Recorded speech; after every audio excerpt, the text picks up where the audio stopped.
ഇനി മുതൽ നീ പാട്ട് വെക്കരുത്. നീ എന്താ കരയുന്നേ? വെറുതെ ഇരുന്ന് കരയാൻ നിനക്കെന്താ ഭ്രാന്തുണ്ടോ? ഞാനൊരു കാര്യം പറഞ്ഞാൽ അനുസരിക്കുമോ?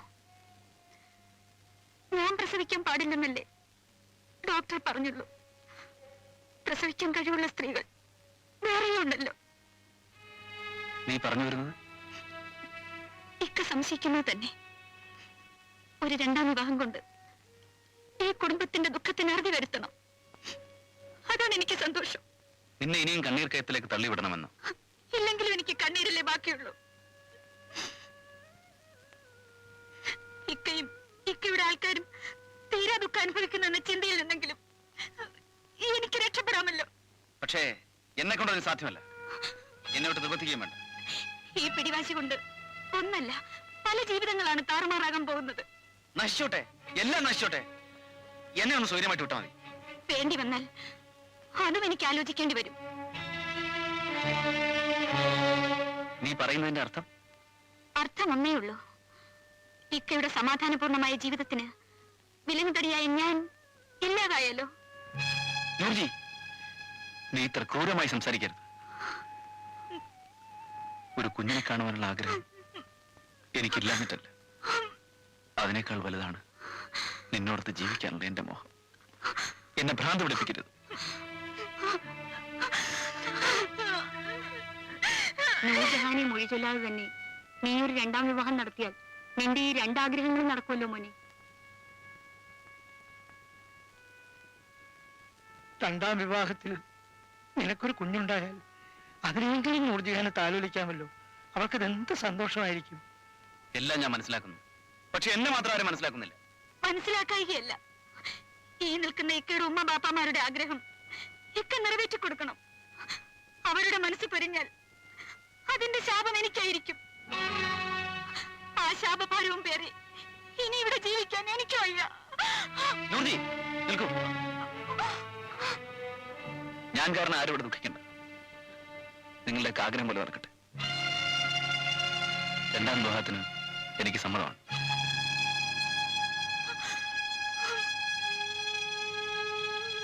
പണ്ട് മുതൽക്കേ ഇവളെ ഷമീറിനെ കൊണ്ട് കെട്ടിക്കണം എന്നായിരുന്നു എന്റെ ആശ. അതിനായി ഒത്തിരി ഞാൻ ശ്രമിച്ചതുമാണ്, നടന്നില്ല. യാ റബ്ബൽ ആലമീനായ തമ്പുരാൻ ഇപ്പോഴാണ് അതിന് വിധിച്ചിരിക്കുന്നത്. അപ്പോൾ ഷമീർ ഇതിന് സമ്മതിച്ചോ? പിന്നെ സമ്മതിക്കാതെ? അപ്പൊ നൂർജഹാനോ? അവളെ കളയാൻ പറ്റില്ലല്ലോ. ഷീജ രണ്ടാം ഭാര്യയായിട്ട് എന്താ പറ്റില്ലെന്നുണ്ടോ? അങ്ങനെയൊന്നുമില്ല. എന്താ മോളെ നിന്റെ അഭിപ്രായം? എനിക്ക് സമ്മതക്കുറവൊന്നുമില്ല. ഉണ്ടാവില്ലെന്ന് എനിക്കറിയില്ലേ. ഇവൾക്ക് ഷമീറിന്റെ പ്രാണനാ. പിന്നൊരു കാര്യം, സ്ത്രീധനം 30,000 രൂപ തന്നേ പറ്റൂ. കല്യാണത്തിന് മുമ്പ് അത് കിട്ടുകയും വേണം. നിന്റെ ആങ്ങളെയായി ഞാനും തരുന്ന സ്ത്രീധനം പോരെങ്കിൽ ഷമീറിന്റെ രണ്ടാം കല്യാണം. കാശിന്റെ കാര്യത്തിൽ ഉമ്മബാപ്പമാരുമില്ല, മക്കളുമില്ല, പിന്നെയല്ലേ ആങ്ങളെയും പെങ്ങളും. കുഞ്ഞലീമ എന്താ പറഞ്ഞത്? രണ്ടാം കല്യാണമല്ലേന്ന്. മൂന്നാം കല്യാണമായാലും സ്ത്രീധനം കിട്ടാത്ത ഒരു ഏർപ്പാടിന് ഈ റമിലേക്കാക്കണ്ട. നിനക്കങ്ങനെ വാശിയാണെങ്കിൽ തന്നേക്കാം. എപ്പോഴായാലും എനിക്കുള്ളതെല്ലാം ഇവൾക്കല്ലേ. പക്ഷേ ഒരു കാര്യം, ഈ സ്ത്രീധനത്തിന്റെ കാര്യമൊന്നും ഷമീർ അറിഞ്ഞു പോകരുത്. ഇല്ല.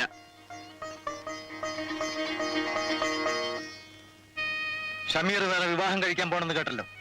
അത് ശരിയാണെങ്കിൽ എനിക്ക് എന്റെ മോളെ മൊഴി കിട്ടണം.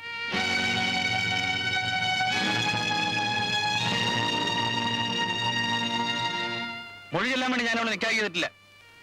എന്റെ മോളെ നിന്റെ രണ്ടാം ഭാര്യയുടെ വെപ്പാട്ടിയാക്കാൻ എനിക്ക് സമ്മതമല്ല. അവളുടെ ഇവിടെ ആരുടെയും വെള്ളാട്ടിയാവേണ്ട കാര്യമില്ല. ഷമീറിന്റെ ഭാര്യയായി തന്നെ ഇവിടെ കഴിയും. അത് ഞാൻ കുറെ കണ്ടതാണ്. ഈ വീട്ടിൽ കാലുകുത്തിയതിനു ശേഷം സന്തോഷം എന്താണെന്ന് എന്റെ മോൾ അറിഞ്ഞിട്ടുണ്ടോ? കണ്ണീരൊഴിഞ്ഞ് ഏതെങ്കിലും നിമിഷം അവളുടെ ജീവിതത്തിൽ ഉണ്ടായിട്ടുണ്ടോ? പിന്നെ കൂനമ്മ കുരുകൂടിയായാലോ?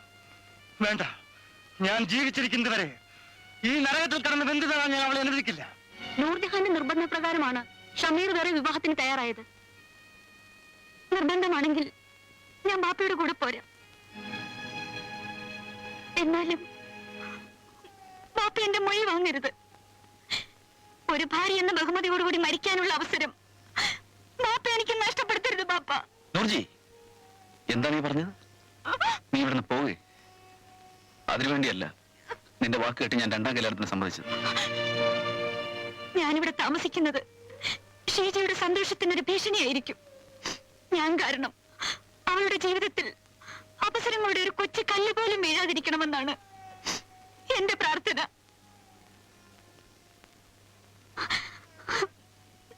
എന്നോട് അല്പമെങ്കിലും കനിവുണ്ടെങ്കിൽ ബാപ്പയുടെ കൂടെ പോകാൻ എന്നെ അനുവദിക്കണം. എന്റെ അനുവാദം കിട്ടിയിട്ട് നീ ഒരിക്കലും പോവില്ല. എന്ന് വെച്ചാൽ ഞാനൊരു മൊഴി ചൊല്ലപ്പെട്ട പെണ്ണായി നിത്യദുഃഖിതയായി കാണണമെന്നാണോ ഇക്കയുടെ ആഗ്രഹം? നിന്നെ മൊഴി ചെല്ലേണ്ട ഒരവസ്ഥ എന്റെ ഈ നാവിന് വന്നുകൂടുകയാണെങ്കിൽ ഈ നാവിൽ നിന്ന് പിന്നീട് ഒരിക്കലും ഒരു കൊച്ചു വാക്ക് പോലും ഈ ലോകം കേൾക്കില്ല. ഇക്കയുടെ അതിര് കവിഞ്ഞ ഈ സ്നേഹമാണ് എന്നെ തകർത്ത് കളയുന്നത്. എന്നെ ഇങ്ങനെ ഇഞ്ചിഞ്ചായി കൊല്ലാതെ ഒരൊറ്റ നിമിഷം കൊണ്ട് കഴുത്ത് ഞെരിച്ച് കൊന്നിരുന്നെങ്കിൽ എനിക്ക് സന്തോഷത്തോടെ മരിക്കാമായിരുന്നു. നൂർജു, തലോടിയ കൈകൾക്ക് നിന്നെ കൊല്ലാൻ നിനക്ക് കരുത്തില്ല നൂർജു. നിനക്ക് നിന്റെ ബാപ്പയുടെ കൂടെ പോണം, അതല്ലേ വേണ്ടു. നിന്റെ ആഗ്രഹം തന്നെ നടക്കട്ടെ.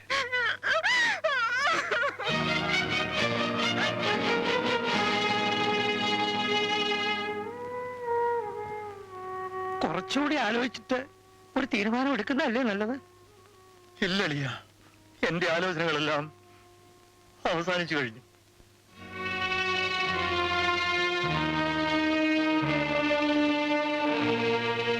ഇതാ ഇക്ക വാങ്ങിത്തന്ന സ്വർണ്ണപ്പണ്ടങ്ങൾ.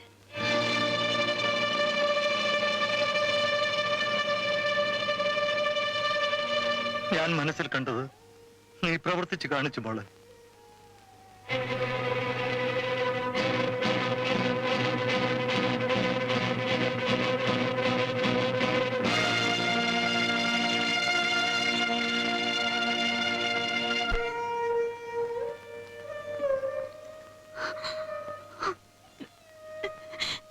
ഞാൻ വരട്ടെ അമ്മായി,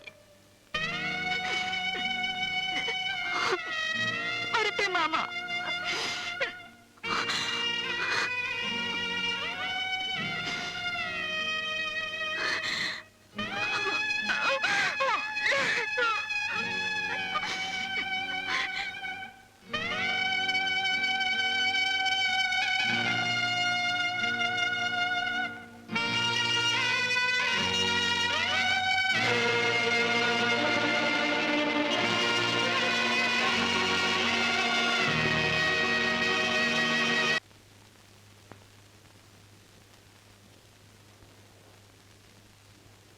മോനെ, നീ രണ്ടാം വിവാഹത്തിന് സമ്മതിച്ച സ്ഥിതിക്ക് ഞാനൊരു കാര്യം ആലോചിക്കുകയാണ്. സുലൈമാൻ മാമയുടെ മകൾ ഷീജയെ നിന്നെ കൊണ്ട് കെട്ടിച്ചാലോ എന്ന്. ഏത് പെണ്ണാലെന്താ, നമ്മുടെ ഇഷ്ടം നടക്കട്ടെ. ഈ കല്യാണത്തിന് നൂർജഹാന്റെ സമ്മതമില്ലേ? സമ്മതിക്കാതെ ആരെങ്കിലും കല്യാണത്തിന് ഒരുങ്ങുമോ? ഈ വിവാഹത്തിന് നിർബന്ധിച്ചത് തന്നെ നൂർജഹാനാണ്. മകന്റെ വിവാഹം മുടങ്ങിപ്പോകുന്നതിലുള്ള വിഷമം കൊണ്ട് ഈ സ്ത്രീ പച്ചക്കള്ളം പറയാം. ഇതൊന്നും കേട്ട് മുസ്ലിയാർ ഈ നിക്കാഹ് നടത്തി കൊടുക്കരുത്. ഞങ്ങളെ അവമാനിക്കണമെന്നുള്ള ഉദ്ദേശത്തോടെയാണ് അസ്രാലി ഇവിടെ വന്ന് ഈ കല്യാണം മുടക്കാൻ ശ്രമിക്കുന്നതല്ലേ? എന്റെ അളിയനെ അപമാനിക്കണമെന്ന് എനിക്ക് ലെവലേശ ഉദ്ദേശമില്ല. നല്ല ഉദ്ദേശത്തോടെയാണ് അസ്രാലി ഇതിന് തയ്യാറായതെങ്കിൽ വീട്ടിൽ വന്ന് വിവരം പറയാമായിരുന്നില്ലേ? ഞാൻ മനഃപൂർവ്വം വരാതിരുന്നതാണ്. ഞാൻ അവിടെ വന്നിത് പറഞ്ഞാൽ ആരും ചെവിക്കൊള്ളൂലെന്ന് എനിക്കറിയാം. പ്രത്യേകിച്ച് അളിയന്റെ ഉമ്മ, അതായത് എന്റെ അമ്മായി. ഇവരുടെ കുതന്ത്രവും സമ്മർദ്ദവും മാത്രമാണ് അളിയനെ രണ്ടാം വിവാഹത്തിന് പ്രേരിപ്പിച്ചത്. അഫ്നാലി അനാവശ്യം പറയരുത്. ഒരു കുഞ്ഞുണ്ടായി കാണാനുള്ള ആഗ്രഹത്തിന്റെ പേരിലാണ് ഷമീർ ഈ രണ്ടാം വിവാഹത്തിന് തയ്യാറായത്. ഒരു കുഞ്ഞിന്റെ പേരിൽ ജീവന് തുല്യം സ്നേഹിക്കുന്ന ഭാര്യ ഭർത്താക്കന്മാരെ തമ്മിൽ പിരിക്കുന്നത് പോലെ ഒരു മഹാപാപം ഈ ലോകത്ത് വേറെ ഇല്ല അമ്മായി. നൂർജഹാൻ നേരിട്ട് വന്ന് പറയുകയോ അവരുടെ രേഖാമൂലമായ സമ്മതപത്രം കിട്ടുകയോ ചെയ്യാതെ ഈ നിക്കാഹ് നടത്താൻ ഞാൻ തയ്യാറല്ല.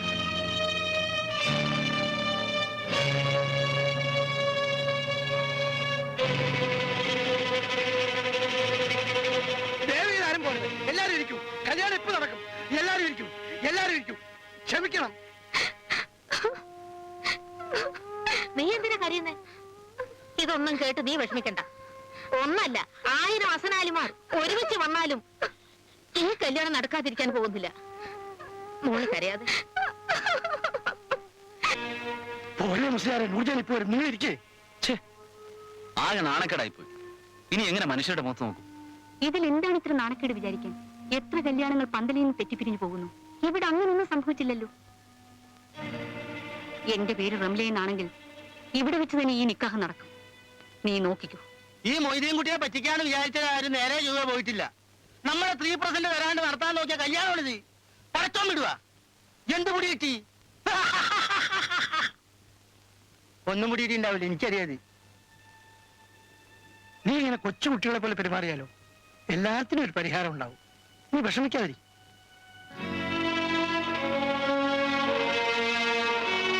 നൂർജഹാൻ സുഖമില്ലാതെ കിടക്കുകയാണ്. ഇതാ നിന്റെ വിവാഹത്തിനുള്ള സമ്മതപത്രം.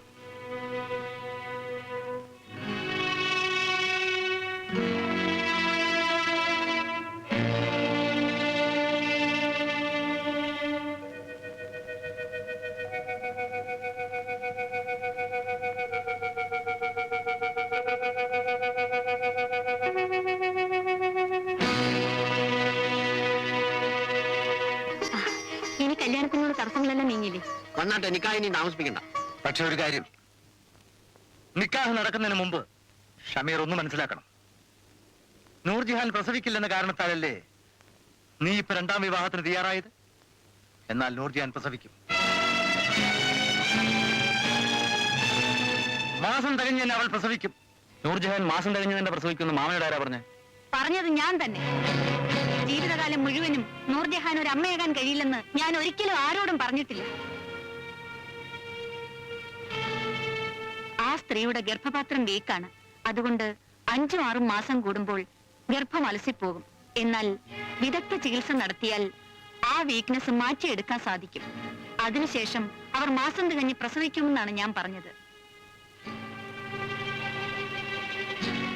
കൂടെ ഗർഭം അലസാനിട വന്നാൽ അവരുടെ ജീവന് തന്നെ ഹാനികരമാണെന്നും ഞാൻ മുന്നറിയിപ്പ് നൽകിയുണ്ടായി. ആരുടെയോ സ്വാർത്ഥ താല്പര്യത്തിന് വേണ്ടി എന്റെ വാക്കുകൾ വളച്ചൊടിച്ചതാണ്.